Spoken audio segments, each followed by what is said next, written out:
win. I am down and willing, so I will find a way. It took a minute, now it didn't happen right away. When it get hot in the kitchen, you decide to stay. That's how it winners made. Stick a fork in the hater on my dinner plate. I walk into the fire like it's just a... What is going on, everybody? Welcome to the Clydesdale Media Podcast. It's our interview series, and we are here with the one and only Becca Fuselier. How's it going, Rebecca? It's going well. It is always a treat to get to talk to you. We met a couple years ago, right before the Mac, and we've been friends ever since, and it's been awesome. Yeah, definitely kind of grown together, you know? Yeah. I was looking at like some of your numbers. These are later in my notes, but I'm going to talk about it now. When we first got with you, interviewed you, I was doing a semifinal series, and I always looked to see like how many followers the person had, and if they shared any of the content, how much would that help us? And you had about 5,000 followers back then. Yeah. You are now at, I think, 300 and something insane. 20 something right now. Yeah, it just over the past year. I mean, it's been a steady climb, but every now and then you get a little blow up. Yeah, like, and you're killing the internet. Like, you are amazing at it, and you're getting better and better as I've gotten to know you over the last couple of years. Some of the first stuff you put out back when we first met was really funny, really raw, and now you're getting so good at it. You're playing multiple characters. You're and it's all over the map. You have like education, you have funny, you have a podcast now. You're doing it all. What is your favorite aspect of it? Probably above all of it, the comedy skits are always fun just because that's like my creative side that comes out. When I first started growing my Instagram page, I always wanted it to be a good balance of entertainment, because that's what social media is, and I have fun on that side. People gaining something from watching me train, and also gaining something from education, coaching, because that is also a big passion of mine. So I always wanted it to be balanced. But lately I've been branching more into entertainment and comedy.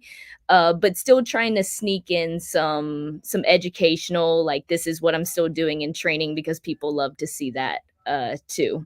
But seeing the comedy skits come together when an idea pops in my head is funny. It entertains me. Maybe I'm just over here entertaining myself. Well, it's working. Harley Mom 223 says, "Hello, Rebecca. You are awesome." Hey, thank you. You're awesome too. And Corey Leonard says, "We call it Educomedy." Oh, I love that. There we go. So when the idea pops in your head, and then you have to like plan it out, like how you're going to film it to get the vision into reality. How much better are you at that today, and how long does that generally take? Okay, so surprisingly, just being that I do everything with just my phone, like I shoot all those shots with just my phone, I can shoot them pretty fast.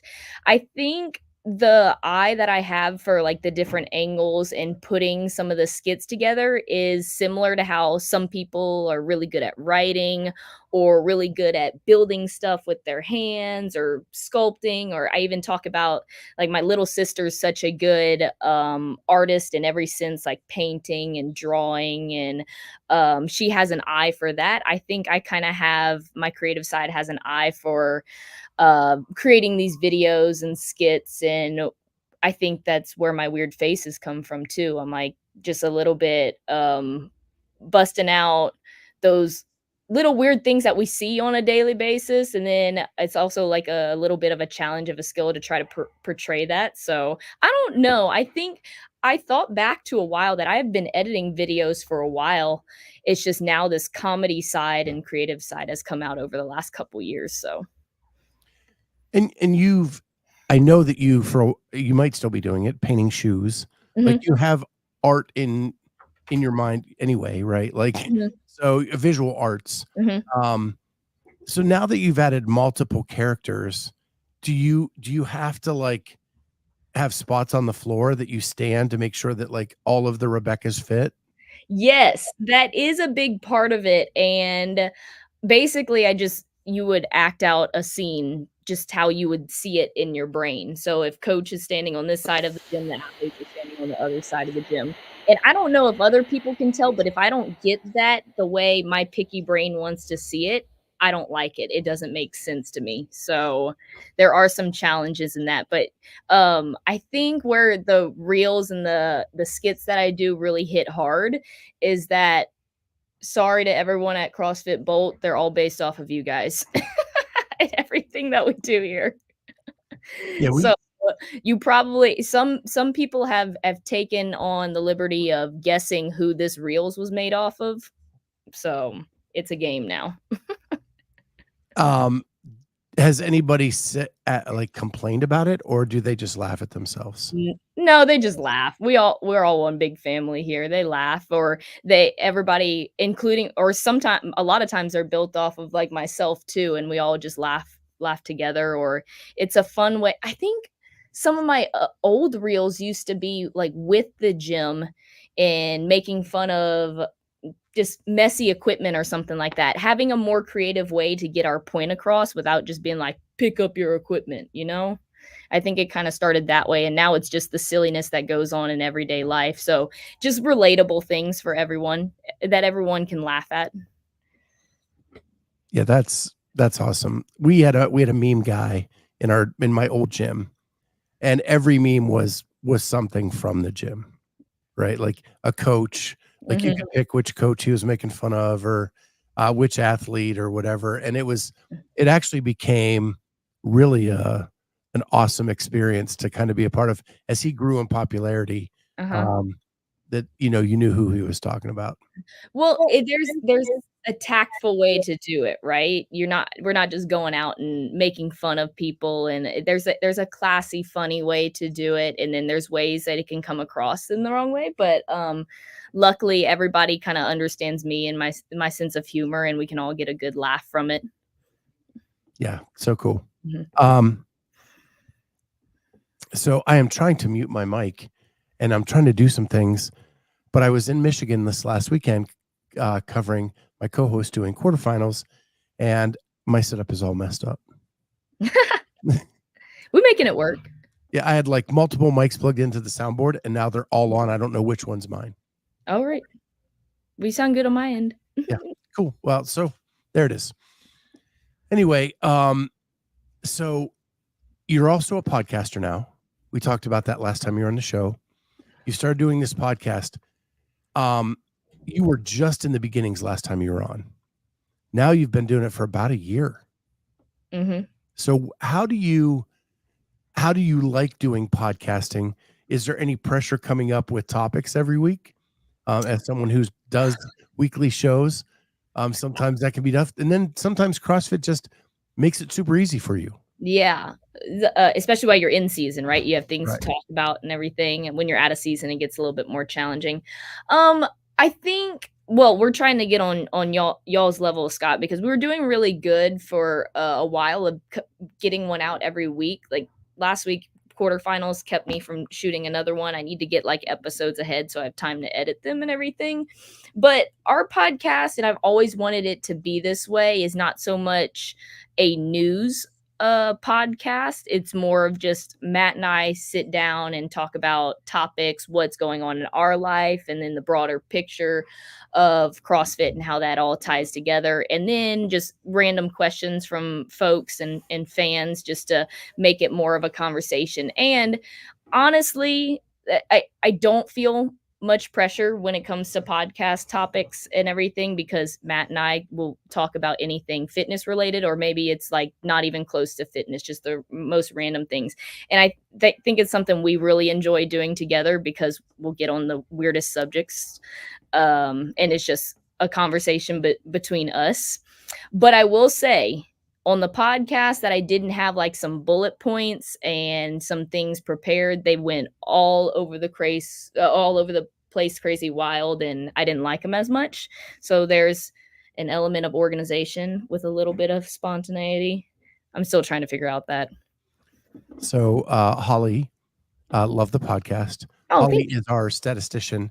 If you see any stats coming out on our Instagram page, all her. Awesome. Oh, I love it. I love it. And You guys and are always posting awesome she's stuff. amazing. She does all the leaderboards at every competition, so we can show who's won an event or whatever. You were going to say Nice. it looked like? I'm sure you feel the same way when you have people, and I was really thankful at Wodapalooza when people would come up and say, "Hey, we listened to the podcast and we love it."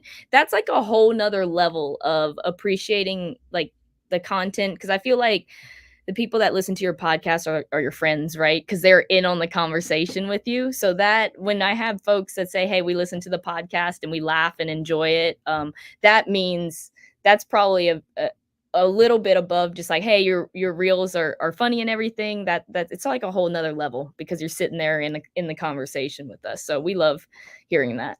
Well, if you look at it, like when you're doing a podcast, it's an hour generally, right? Mhm. Like it's a commitment Mhm. from these people to sit down and listen to you for an hour. Mhm. Instagram, scrolling by, Yeah. in right, That is it. Yeah. right, and it's 60 seconds or 3 minutes, or but a podcast is an hour, and they're getting to know you more. Yeah. And if they stick with you, that means they must like you, Yeah. or It or is they like really hate you and they're want to watch you fail. It's one yeah. of the two. Or that. I mean, thank you for watching either way. Yeah, exactly. So yes, but we love doing the podcast. It is super fun for us to sit down and have some crazy conversations each week, and to hear that people love them and laugh with us. It means a lot. It's funny because when we first started, like we had one show that tried to do everything. We'd have an interview, we'd talk about our personal lives, we talk about the news in the space, and it got cluttered like Mhm. really bad. Now, like our roundtable that we do every Tuesday afternoon is just my friends getting on and talking about our personal lives Mhm. and maybe a little bit of CrossFit stuff. Mhm. But that's one show we do. Then on Thursday nights, we do like a strict news show now, Mhm. like straight down the middle, straight down the fairway. We're talking CrossFit news, what's going on, giving opinions, all that kind of stuff. But Jeffrey Birchfield brings this up, and I wanted to ask you myself. Speaking of people who are your friends now, Jay Birch is one of those. Have you thought about live or bringing on a guest? And when we switched to live, it was a game changer for us. Yeah.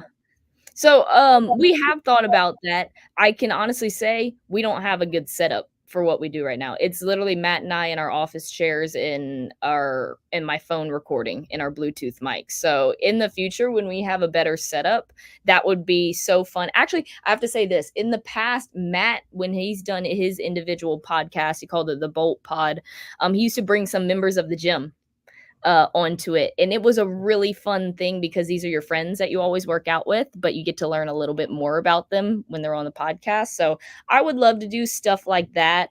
Obviously, big names and everything are always fun to talk to as well, but it's kind of like the same thing you do, Scott, is you give those athletes that haven't, like myself 2 years ago, that haven't gotten to tell their story yet and given the opportunity. I'd love to do that like within our community, and then if anyone else wants to jump on. But it's we're limited a little bit by my schedule and our setup a little bit when it comes to that.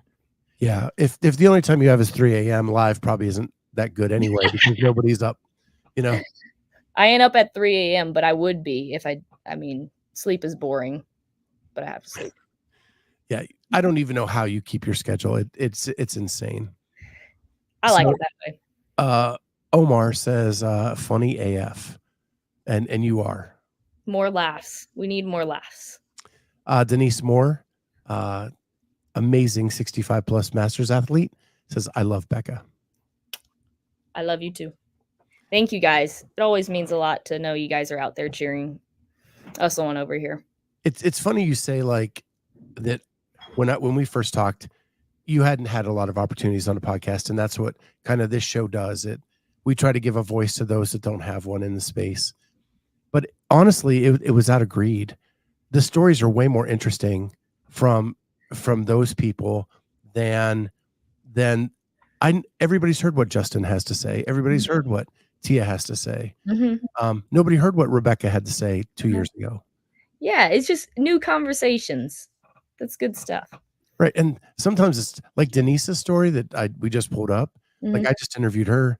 She's a breast cancer survivor who is competing and went through a lot of, trauma, overcoming some things, and then she won Legends last year, That's right? amazing. That's just as, if not more, I would argue more inspiring than standing on top of the podium at the end of the season. So I it's that's the power of everything that we do in this sport and just in sports in general is just it's hard work. It's putting yourself in uncomfortable situations, challenging, and then pulling yourself out of these challenges and getting stronger because of it. So I love it. I love hearing those stories. Jay Birch says, "I knew Becca was an incredible athlete the first time I saw her compete. Heart of fire for sure." Oh, thank you. That means a lot. I mean, I if anyone has been around since I started competing as a teenager and hey, how cool is unofficial. We're going back to Carson. I competed as a teenager in Carson. So there is about to be a full circle happening there. But I used to, and I'll still kind of say it to this day, I was a very nervous wreck competitor, just not a strong competitor. Put way too much pressure on myself and in a bad way to where it hindered a lot of performances and just not being confident going out there. So it's I can look back at so many years and be proud of how far we've come. So, before we leave the internet topic, and I wanna get into that a little bit, what you're talking about, you were inside my head on one of these reels, Oh no. so I'm gonna share it Oh gosh, because which one is you were inside my head, and that's not right. But here it is. it? That's probably my biggest one of all time.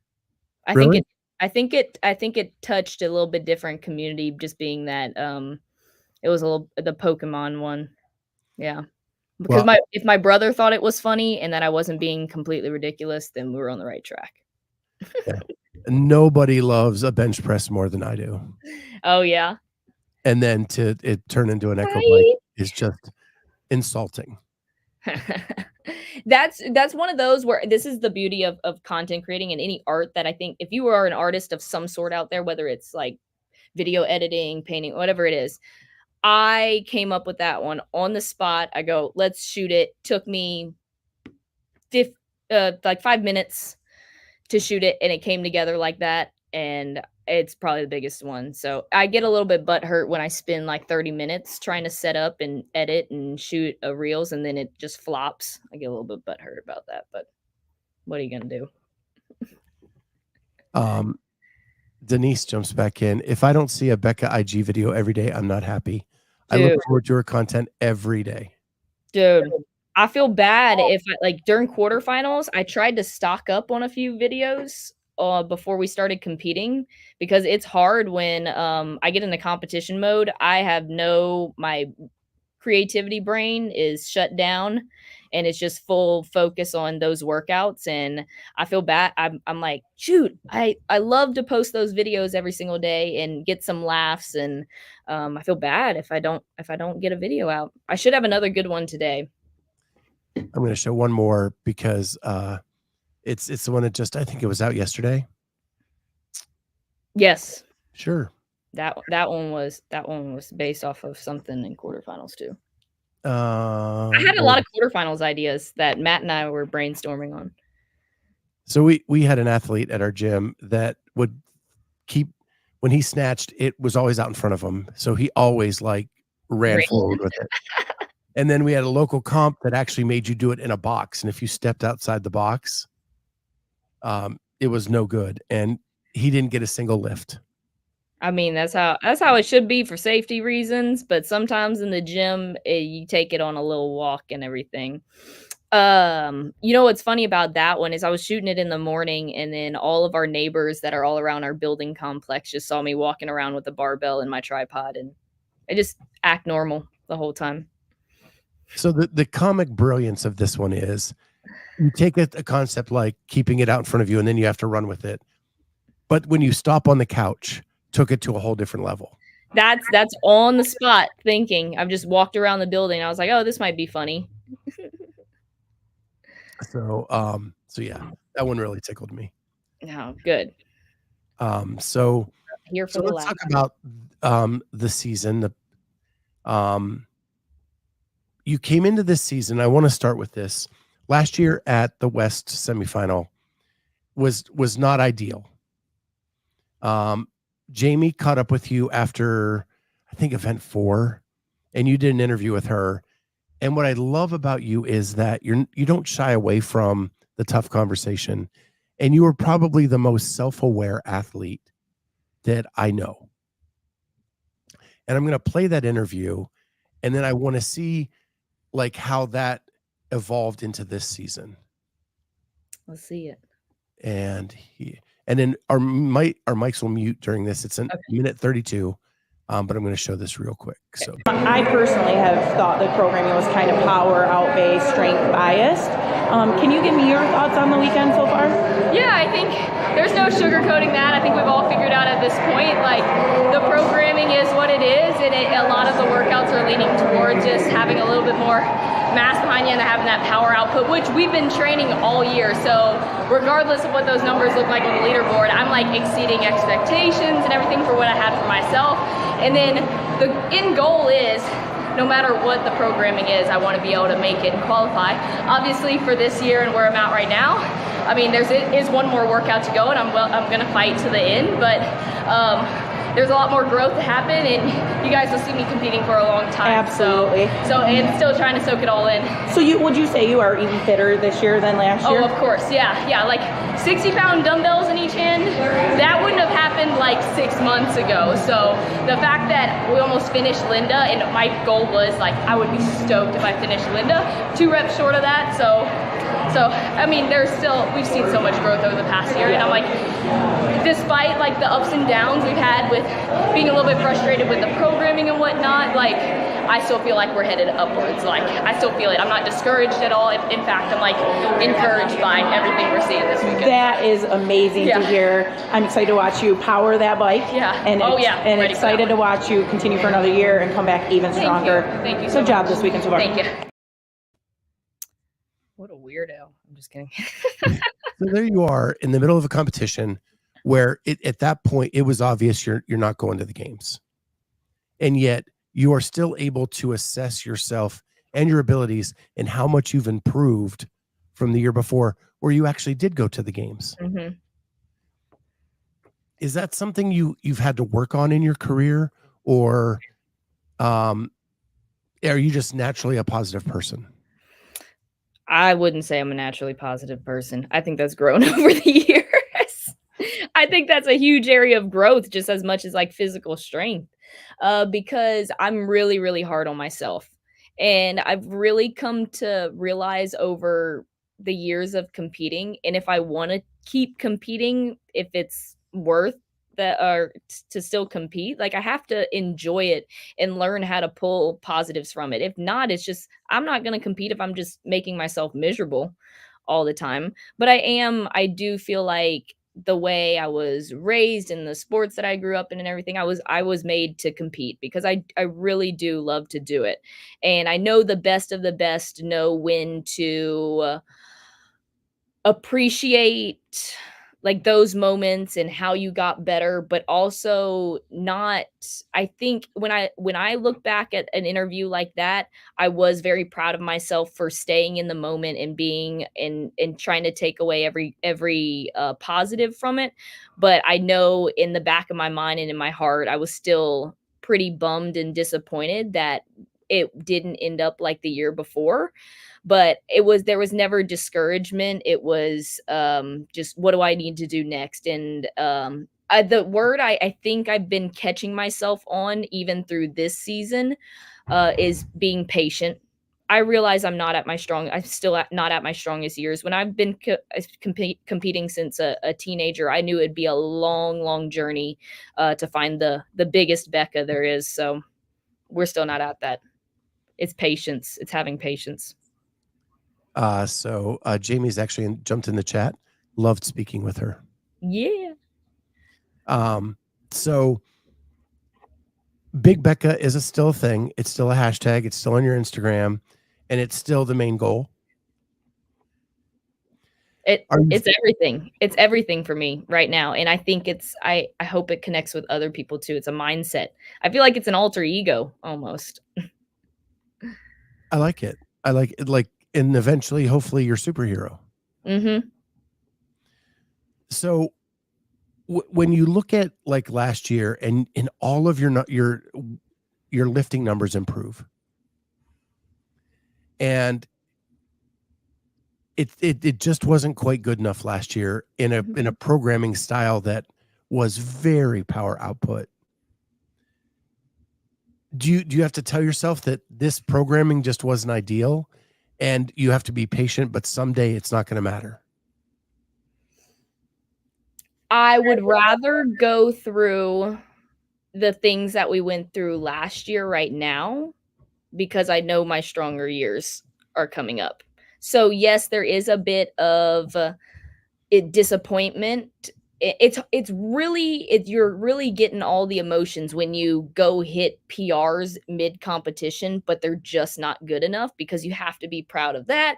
But then it's not anywhere where you want to be. So I would much rather go through this now and keep filling in and realize I'm continuing to fill in the holes. So when I really am at my peak physical like state, my I'm at my peak mental strength state, or how my mind is the strongest it's ever been. So I think it'll all come together in the end. And there have been many times over the past, ever since probably since I qualified for the games, that I felt like I was getting beat down, and that's where I've told some people before after the 2022 games, I was probably in a big rut just because I felt like I got beat up over there. And I was like, is this something I'm actually built for? And I said, if I'm going to keep going for this and try to be the athlete I know I can be, I have to first see a bigger version of Becca because I felt pretty puny after the games, and then coming off of semifinals, it's just more tests. It's just more tests. So I think it's all paying off, and I mean we're working through it. Every stage we've gotten stronger, I think. I feel it. So those 22 games, he was your coming out party, right? That Mhm. there's no question about that. I have the shirt right there, Mhm. signed, and so thankful that you did that. Um, the Capitol brought you to the forefront of everybody. It was a strength event at the end. It Mhm. was a strength event at the beginning. You had to flip those pigs. You Mhm. had to lift those sandbags, and why everybody related to you is that you struggled with that weight getting up those stairs, right? Yep. But it also set an expectation for you. Do you feel like did you feel after the games like that might have been too much too soon, or did you just embrace it and use it as motivation? That's a good question because when I made the games in 2022, I realized, and I told people this. I go, "We made the games because the programming was perfect for where I was at." There was I did and I execute not that's not all of it. The programming was great for me and I executed everything the best that we could. Perfect competition. Minus the lunge that I effed up at the end, if anyone remembers that. Yeah. Near perfect competition. So I was super proud of that. Am a big believer in moments happen for a reason, and whether they happen for the reason of you're going to make a debut or you're going to go get your ass handed to you and you're going to get stronger because of it, it happened for a reason. And after the games, I knew I'd have a big expectation leading into the next year. But I can tell you this: no one puts more pressure on me than my own brain. Like I know that's the I'll that's the hardest thing I have to tackle. I mean, there's external critics everywhere that still to this day like still can't understand like the workout that we just did in quarterfinals. Like surprised that I moved a 165 bar that many times. I go, that's not a surprise to me. I know I can move those weights. We've just been looking at maximal 1 rep maxes for so long, and heavy sandbags that are less technical and just have to deal with more mass. And but I know I'm a pretty fit person. So it's just I'm excited to hopefully show it off more and more each year as we're filling in these gaps. So this off season, you go to Wodapalooza. Mhm. The first event is a snatch complex. Correct? I think. Yes. Yes, that was the first one. And you looked stronger than I've ever seen you. I was jumping out of my chair with excitement for your result in that first event. It Yeah. wasn't like your best finish of the weekend, but I go to a gym where Christy Aramo O'Connell is the owner, and I've watched her struggle with strength. She's one of my peeps that I look up to all the time. And as she got stronger, like just her finishing mid-pack was extremely exciting for me. Mhm. And I saw that in you at Wodapalooza. What were your thoughts? Was that clarification that all the work you're putting in is getting you to where you need to be? Absolutely. I mean, those are the moments that's why you do so many long training sessions in the gym. But when I went out to do that specific event at Wodapalooza, I was excited and very, very nervous stepping on the stage because I knew the pressure I was putting on myself because I wanted to set the tone for the year. And I think that really did it. I mean, those lifts too, it was one of those moments you get in competition where it felt effortless. So it was a fun moment. So that's even better than it looked. If it felt effortless, then you're in a good place. Yeah. It was we had a really good warm up leading up to that. I was confused. Matt and Gerard were standing right there. I was really nervous right before stepping onto the stage, but the days before Wodapalooza, I was like oddly more relaxed than I normally am before competitions. Sometimes I get really quiet and I'm pretty snippy around people sometimes when the nerves start building up, but I felt pretty good and relaxed and like we were having a lot of fun in Miami. So that was fun. Yeah, it's so funny because as we've gotten to know each other, like I know that you're kind of introverted away from your social media. Mhm.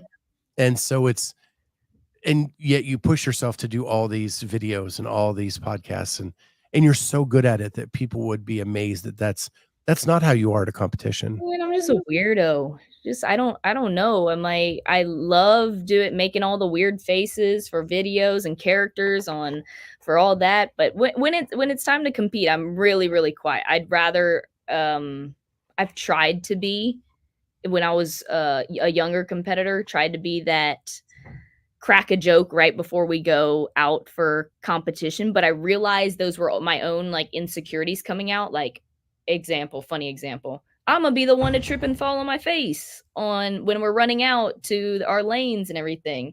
But it's just those are just little things I don't put in my head anymore. So I rather just stay quiet and focus on good reps in my head. Good reps. Keep going. Visualization. So you finished Wodapalooza. What a mess that was with the rain and the weather and all of that. Talk about rolling with the punches. Yeah, I mean, I didn't go this year. I watched it on TV and it was frustrating just as a spectator trying to figure out the schedule, figure out what the new event was. I can't imagine being an athlete. And I've heard rumors that like you're in the corral and all of a sudden they're like, hey, we're changing this to that. Mm-hmm.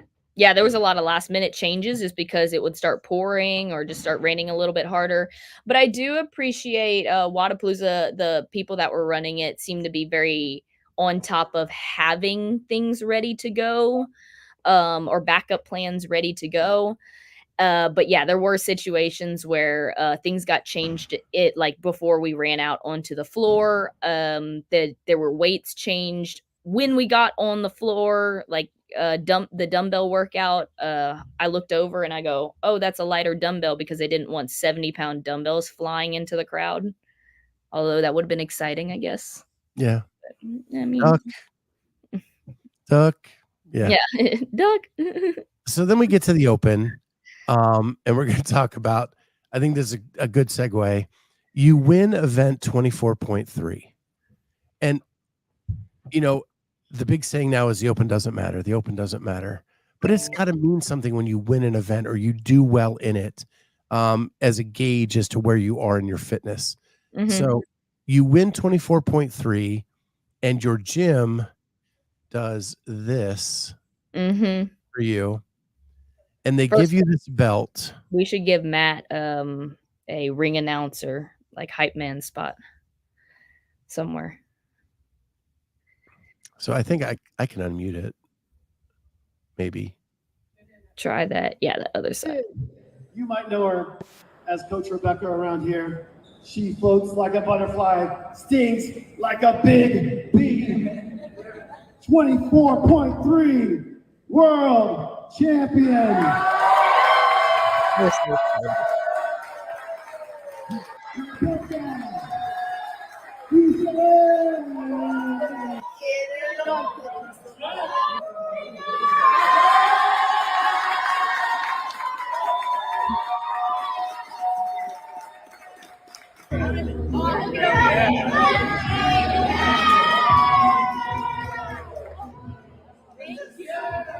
We have a very special. How cool was that? That was one of the coolest things ever. My face has never looked like that before, because if you've been around for some time, I'm also a big WWE fan and have called on WWE to be like, hey, if you ever need a backup, I know I'm a little bit on the smaller side, but I can flip off the ropes and everything. So it was so cool. I mean, that spending, and I said it when we were doing quarterfinals, doing a workout in front of those guys, a competition workout in front of those guys, or having moments like that, it almost beats being on the live stage, because it has so much. This is my family over here. They see all the work. They know what the work we put in every single day. So that's special. I'll never forget that. So before we go on to another aspect of this, I love the belt idea. I have been pitching for over a year that CrossFit needs to have, like when Colton and Jake Berman did the burpee workout against each other. Uh-huh. CrossFit should have had a belt for Colton, and he is now the burpee champ, right? And he holds that title till someone can beat him and challenges him. And I think it's a way to grow the sport. So, like, say you're the pull-up, chest to bar pull-up champion, right? And you want to take people on, and then you win the belt, and you own that belt until someone can beat you. Yeah. More things like that, more involvement in the community with competition is great. I have nothing against that. And I will say this, because this is something that my perspective has changed on. Trophies are cool. Like, that's cool.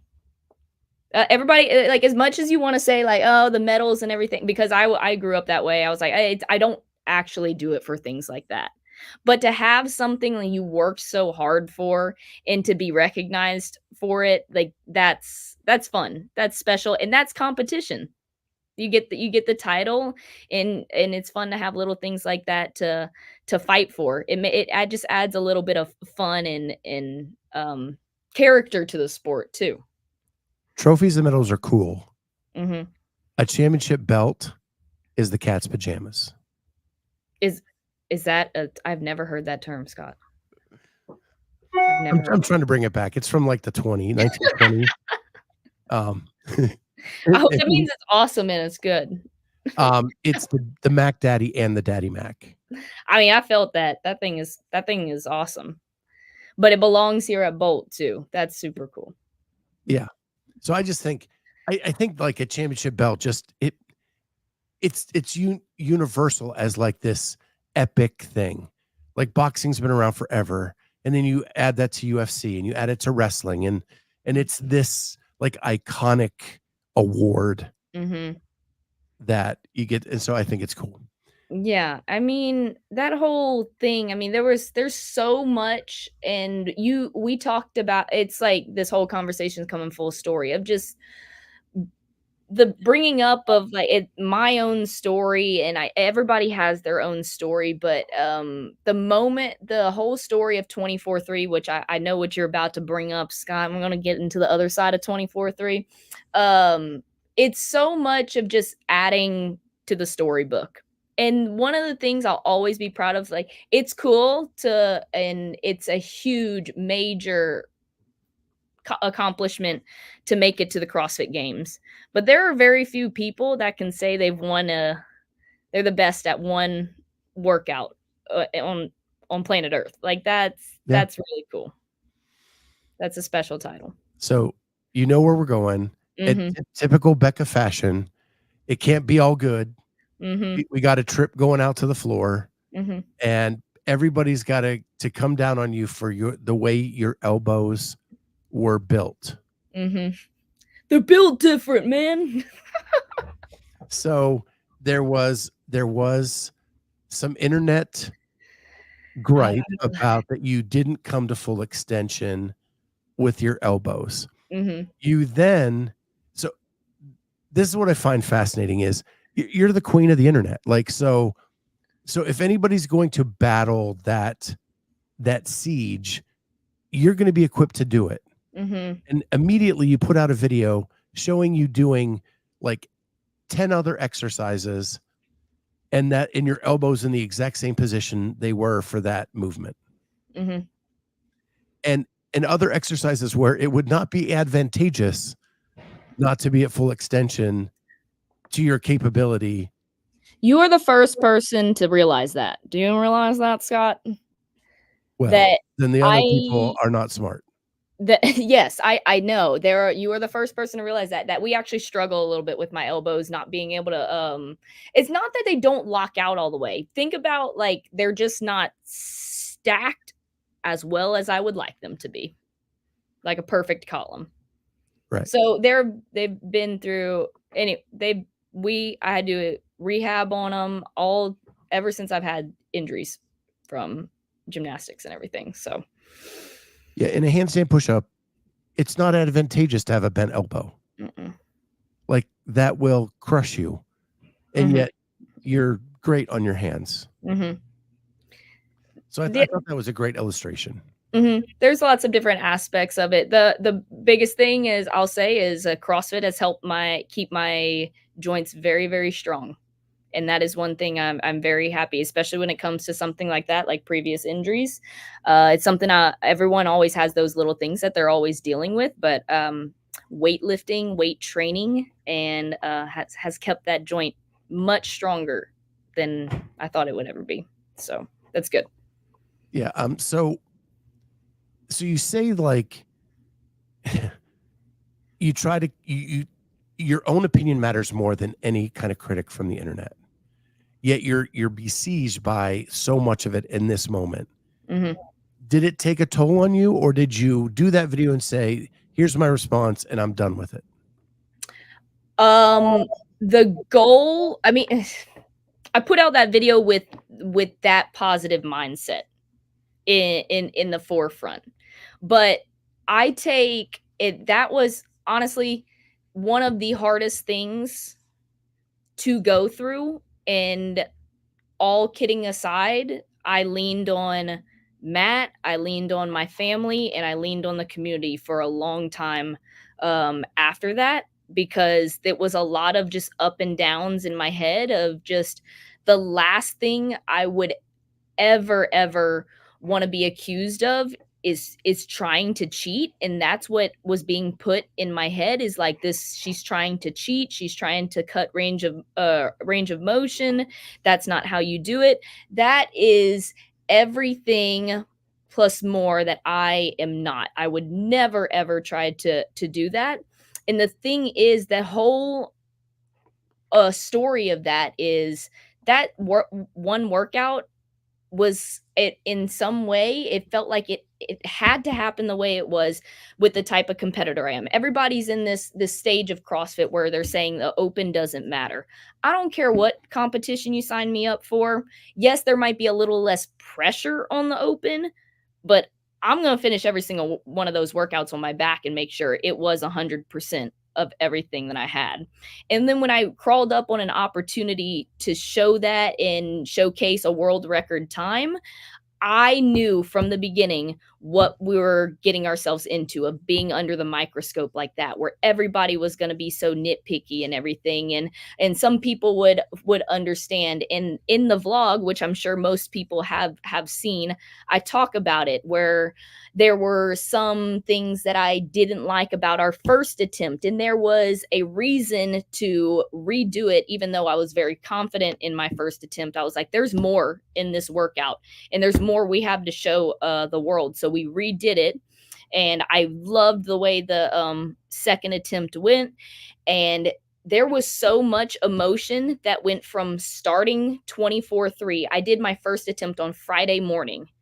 I immediately knew what boat we were getting into. With the drama of video review these days, how much stress I put on myself, being that I am involved in social media. I know how to work a camera and everything.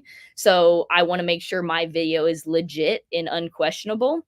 And then when Matt said, hey, we're going to go for another attempt on this open workout because we have a chance of setting or of being at the top, like that's not a chance you get a lot. My whole entire weekend, because I did my redo on Monday. So we did the first attempt on Friday. And then leading up to Monday, I've never dreamt about a workout so much. My whole weekend, my mindset was dedicated to 24-3. And from there on, I did it. Score was submitted. Everything was official. And then we dealt with like a week of waiting for the official call on. So it was just in my brain for so long, and it was just a lot of ups and downs, a lot of moments, but I kept trying. And it wasn't until that video that we just watched of the belt to where I was really proud, because I felt like the people, like I said in my post about my elbows, the people that know. Yeah. And those are my people. And when they brought out that, when people were yelling and cheering on Saturday, it almost brought me to tears, because it was such an emotional roller coaster. It sucks that you can't enjoy a moment like that more. That was the sucky part of it. I felt like I was being robbed of such a big accomplishment. Did it affect your training that week at all, or training helped? It chip on your shoulder? When I get into a workout, I can shut all that off. Okay. Do you keep it as a receipt and go, I'm going to show these people what I'm capable of? Oh yeah, I'm excited now. We're past quarterfinals. Well, we still got video review. I never want to jump too far ahead of that. I've gotten one video reviewed. I just saw it this morning. But yeah, live competitions where it's fun. And the best part about live competition is there is no video review. Right. There's no internet or keyboard warriors, whatever that term is. Yeah. Yeah. It's a show. Let's go perform. So let's talk quarterfinals. You went in, you finished 5th in North America West, which is way above what you needed to do to get to Carson. You finished 36 worldwide, which is a nice checkpoint to see, hey, top 40 go to the games. Where am I? What does that mean? Do you look at that as meaning anything, or is it just, I got to move forward and that's... The way quarterfinals was structured, just being 4 events, I don't take the worldwide leaderboard into account. Although I was very happy with the workouts. I think a lot of people were too. It seemed I loved finishing all the workouts on my back. They really tested you, and I felt like I was doing CrossFit, which is getting the ugly, we're gonna die at the end of this workout feeling. We were quarterfinals is kind of what you said. make sure, I mean, we competed every workout super hard, but make sure it's clean, crisp, and it does what we need to do to get us to live competition. And I'm happy with my scores. I will say this, I think there's more room in some of that. So I wasn't like ecstatic about some of my scores. With the blind leaderboard, how tough does that make the weekend? When you train alone, it makes it very long. Yeah. Yeah, Like, I know. some athletes have, like, their training buddies and everything, and, I like it. I like the challenge of it, but it is a little bit nerve-wracking. I know last year, I was with Jamie. She was doing quarters for masters. Blind leaderboard, she trains alone. And so there's no idea where you're at. Like, you put in a score, you don't know if it's good, bad. Nobody's sharing anything with her. And it was really tough. And I'm wondering if you go through the same thing. Mhm. For sure, and especially take quarterfinals workout 1 this year. A whole different structure of a workout that we've never really competed before, like an EMOM structure, right? Like Fight Gone Bad. That was the one we ended up redoing just specifically to learn what that how to do that workout. Like, I was confident. I did better on the second attempt, and we were confident in my first attempt that it would do what it needed to do, but we were like, let's go do something completely different, being that we had extra days to do quarterfinals versus in the past we'd have less days and more events. We just learned more from that one, but that having some specific events like that one, it's nerve-wracking because you're just waiting to see what else is going on out there. Just kind of don't have that idea. You had extra days, but there were no sprints in this workout, in this test. And a lot of people got crushed. Mm-hmm. If you gave 100% to these workouts, like, you were hurting at the end of the weekend. If anyone out there did that wall ball burpee one twice, major props to you, because that's the one that got me. My quads were very, very, very sore after that one. I know some of our folks around here were having issues getting on and off the toilets after that one. So, and I see Jamie still in the comment. Her argument was that the interval workout was harder than the wall ball burpee. That was, in my opinion, the first workout with the stations, the interval one, hardest workout we've done of the season so far. Yeah. It was, and I loved it because it was just as much as a mental test as it was a physical test, because you had to be mentally engaged with the clock, how many reps you were doing each round. So I loved it. It was you had to be very strategic with it. And everybody probably had a different plan going in. The funny thing that happened on that wall ball burpee workout is a lot of my friends were texting me that their phone shut off in the middle of that.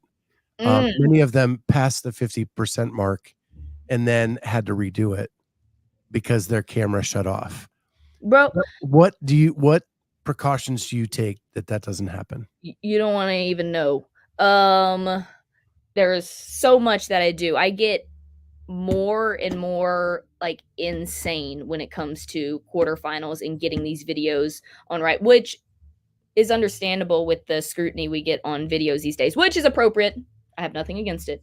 Everybody needs to try hard on these videos because it is weird to do video online qualifiers, and we need to be able to see everything as best as we can. That being said, all these workouts were long. I was so worried about my phone storage. I did have one of my backup cameras crash on one of them. Luckily, that was the backup. So on the first 2 days, when my family's around, my dad is the best, and he'll break out his iPad, which is an extra camera too, just to set it up just in case. But I have my phone, my iPad as the backup, and then usually there's my dad's iPad. So I have 3 cameras on me. And I charged up this year with all the scrutiny with my elbow. I charged up my old phone to make a special elbow cam. Now, I didn't have to use that based on the events, but I was like, you guys, I'll break this out if needed.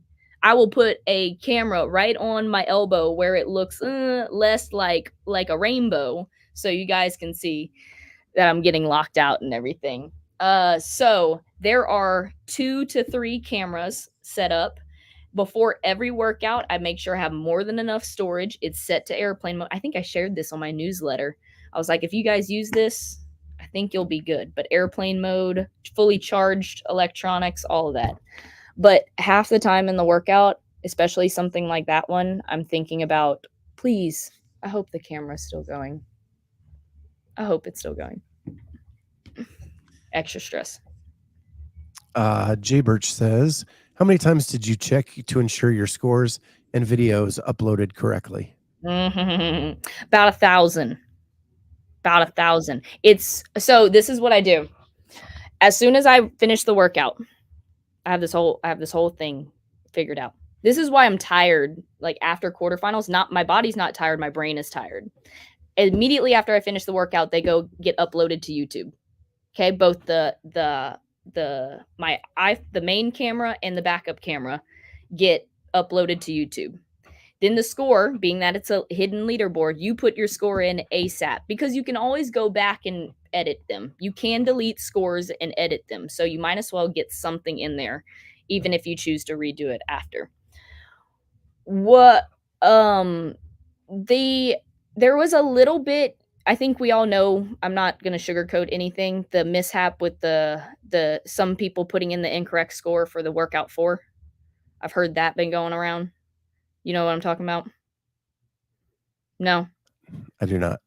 Okay, so there were some people that were entering clean and jerks. I think they're fixing them right now. I think I got an update on that. But people were putting in the max amount of clean and jerks they did on the last bar and not adding up the 30 reps that were before that.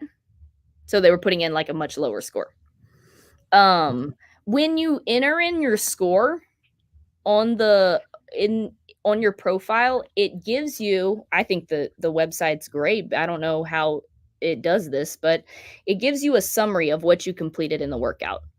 So it goes, if I'm doing the clean and jerk workout, it gives me, you did 10 clean and jerk. I got 58 reps.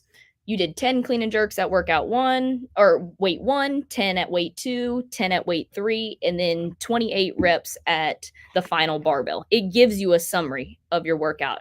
And I look at it, I screenshot it, I show Matt and anyone who's standing around me to make sure I'm not crazy. They all verify my scores. And then I submit it and then go check it about 1,000 times before the submission window ends.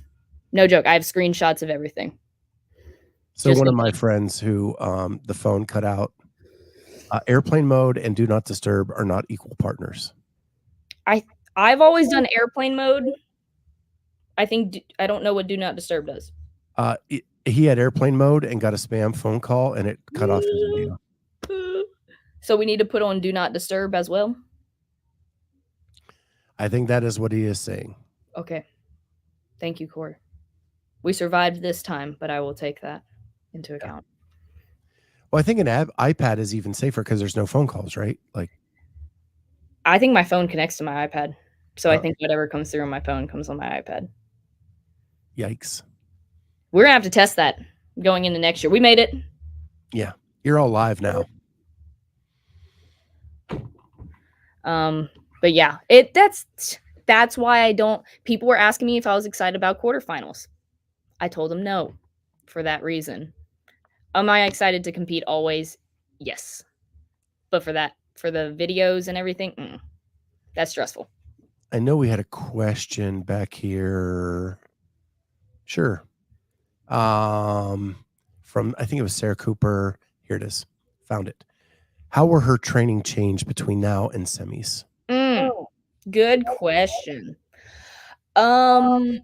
So being that the season, the dates changed this year, we have such little time between quarters and semis. Like we have a month. from here. Matt definitely mentioned to me, like, he's like, we're ready for quarterfinals. You're always good at in the gym stuff. We're training for semifinals right now. We're lifting the heavy sandbags. We're doing odd objects. We're getting on. This morning I posted, we were immediately back on the runner. We're getting some running volume in. Basically, to kind of put it in a short sentence, let's do less in the gym stuff, or less traditional CrossFit, and start moving odd objects. We might go jump on a pegboard. We will do some more running volume. We'll hit longer time domains. And then just things like that. So we were already training for semifinals before quarters. I'm pretty confident in all of my in the gym open/quarterfinals fitness. Now it's time to start moving odd objects and just filling in any other holes that we think we found along the way. Well, as always, the hour flies by so doggone fast with you. And we have already passed it. So, Ow. we will let you go and get back to your day, because I know you are one of the busiest people in CrossFit. Always. And as we saw in the chat, people are waiting for their IG reels. Yes. Today. I have to get to it. I haven't shot it yet, but it's coming, guys. This is a great episode for you. If you guys just jumping in, you need to go back and check this one out. Great talk. Thank you for being, as always, so transparent about what happened with you in 24.3 and all of that stuff. Yeah. You are awesome as always, and good luck at semis. And I can't wait till you make the games, and we'll have you back on to celebrate that moment. Gotta represent Texas. It's going to be a good rest of the season. Thank you for having me, Scott. It's always a blast. That's a huge. How much pressure is on you that the games are in Texas and your home state?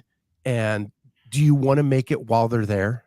Yeah, I want to hold down home base. This is our state. I'm just kidding. Okay, but I'm not. Am I? Am I kidding? Am I not? I do want to make my fellow Texans proud. Awesome. Well, that's a great way to end. Thank you, everybody in the chat. You guys have made this awesome. We will see everybody next time on the Clydesdale Media Podcast. Bye, guys.